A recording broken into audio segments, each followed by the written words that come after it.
All right, let's assume you have done the work. Okay, you've got your library put together. You've gone through a full title and abstract screening. You've made annotations. You've made drafts. You've enriched with metadata fields. And now you need to figure out a way to export your library and additional components of your review. This is something we get asked about a lot. And I should say right off the bat, there are actually two ways to export your review, sort of. The first one is right on the library page. This is what I'll call, unfortunately, more of an incomplete export. This is really just for exporting the library itself.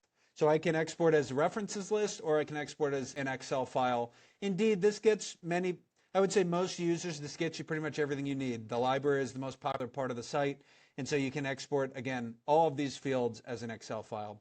So that's one piece. Even more important than that, and I think it's important to see in this guide how this works because it's in the Tools section. Let's navigate over to Tools. And then within Tools, you have an export section right here. You also have import. We know we have, okay, right now my toolbox includes TNA screening, synthesis report, AI writing.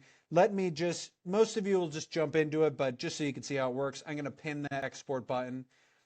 And what I land on are two overarching options. The first one is I can export my entire review. If you are just trying to get your hands on one part of your library or review, I don't recommend this because it downloads a ton of stuff.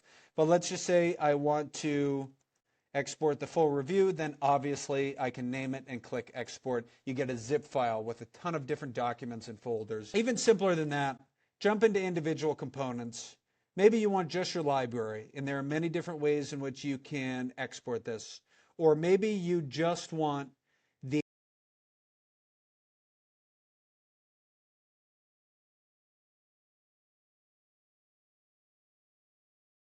last major one to bring up, though, you can see all the other options here. People make annotations on papers. So for instance, you've got, I don't know, 20 papers where you're doing a full text review.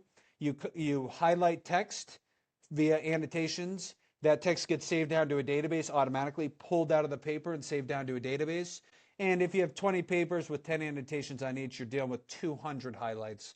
Best way to get those, in my view, is annotations, CSV.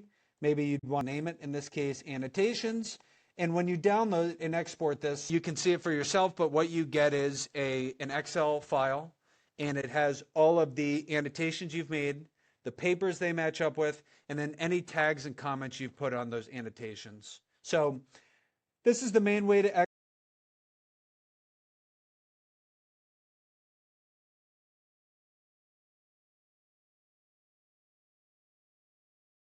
and you can, download it all doing it that way. As always, if you have any questions on this, best thing to do is, let me just start a new chat. Best thing to do is ask the agent.